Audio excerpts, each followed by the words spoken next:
Welcome to Flatland, a world of only two dimensions.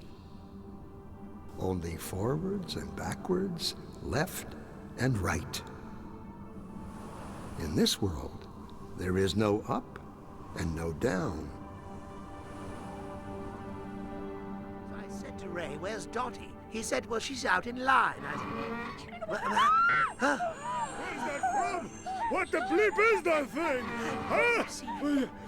In this world, the two-dimensional beings that live here have no concept of three-dimensional objects. These two-dimensional flatlanders have no understanding of cubes, spheres, tetrahedrons, or yours truly. From their 2D perspective, my 3D finger looks something like this. What the bladder does that?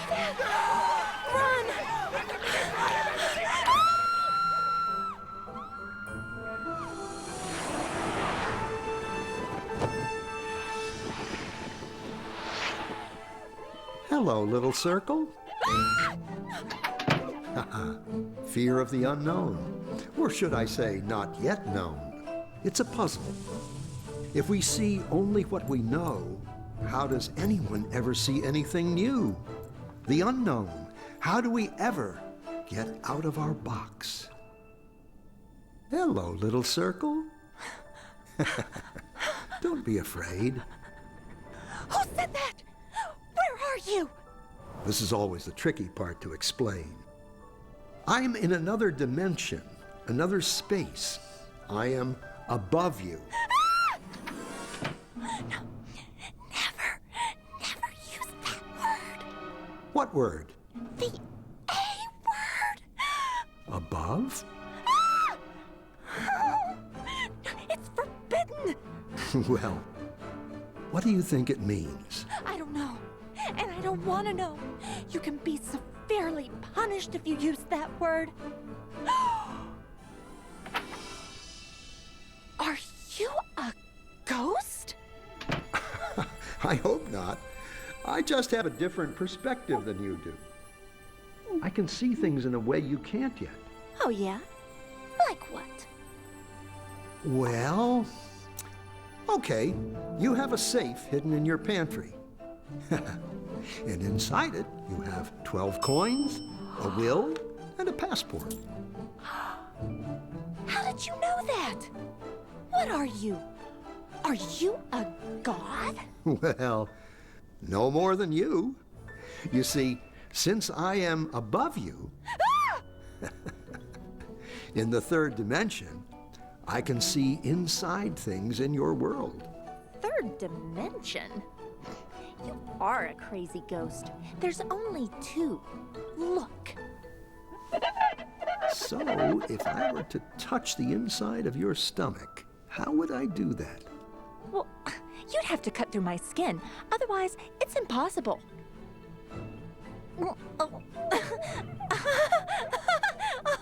Stop! Stop! No. Ready for more? More what? Dimensions. Oh. Directions. No. Yes, but there aren't any.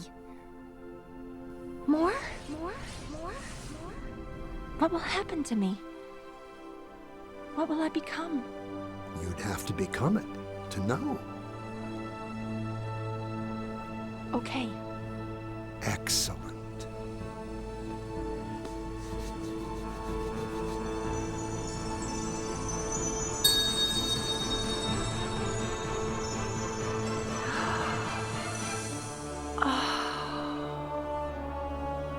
I never knew.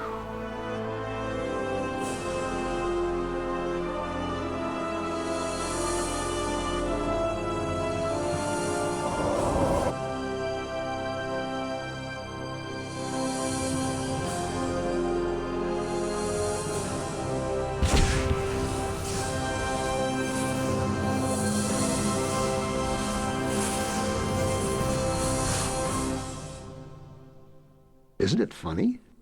That which we are most afraid of is what thrills us the most.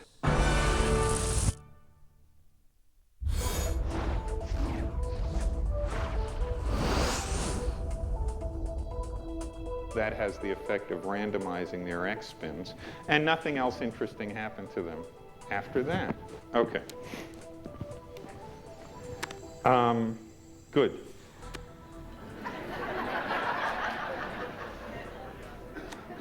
It's an easy way to get a laugh here. So you can't ask them their opinion, because you know what they're going to tell you. You're starting to act different. I liked you better the other way. And that's a great sign that you're making a change. You can edit that, though, if you had to, though, couldn't you? Not prettily. Edit it out the fire. Who can do the Heimlich? Okay, are we rolling?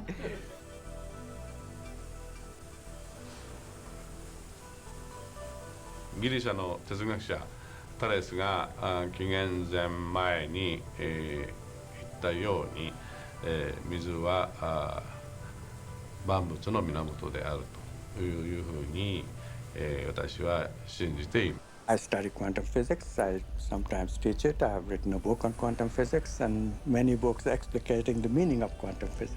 After my PhD from Harvard, I went to CERN, the European Laboratory for Particle Research, but perhaps I'm best known for the discovery of the now famous n=1 locally supersymmetric flipped SU5 grand unified field theory. Don't make the mistake of thinking that the scientific community is scientific.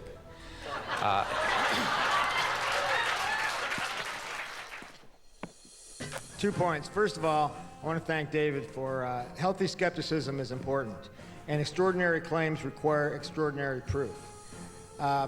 Now, the problem is that people defending the conventional approach to consciousness, brain equals mind equals computer, behave as if they've got proof and we don't.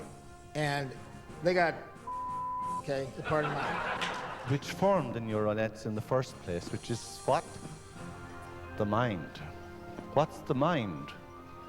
The mind, thank you. This is called divine intervention. From above.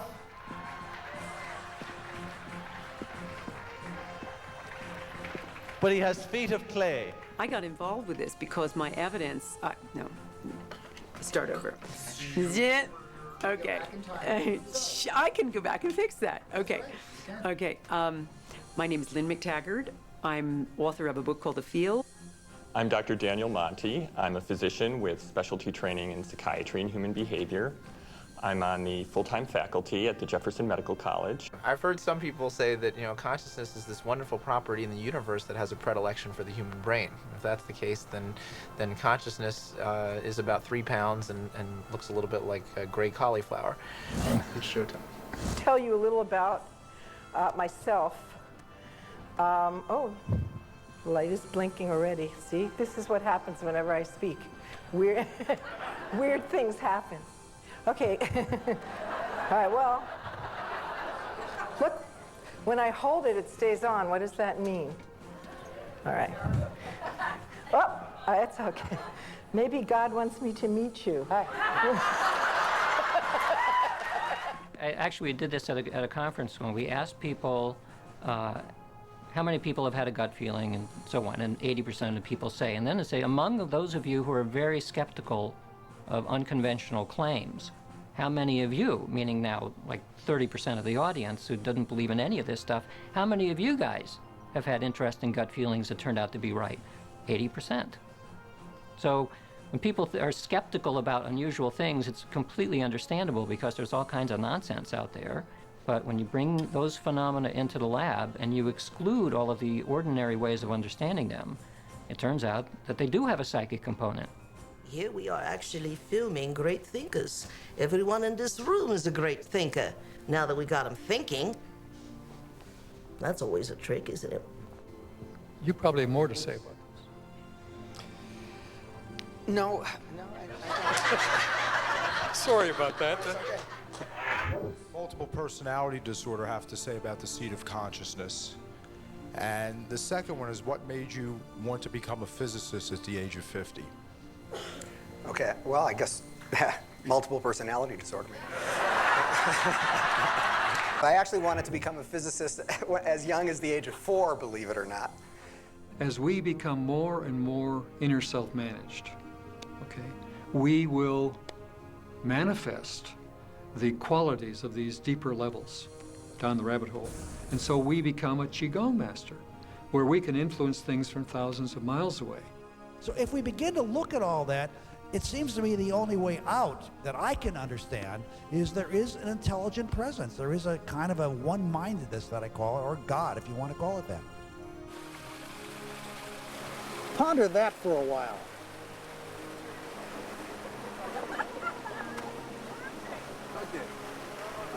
What did I say? What are you gonna do with that? A bite! You took a bite out of nowhere!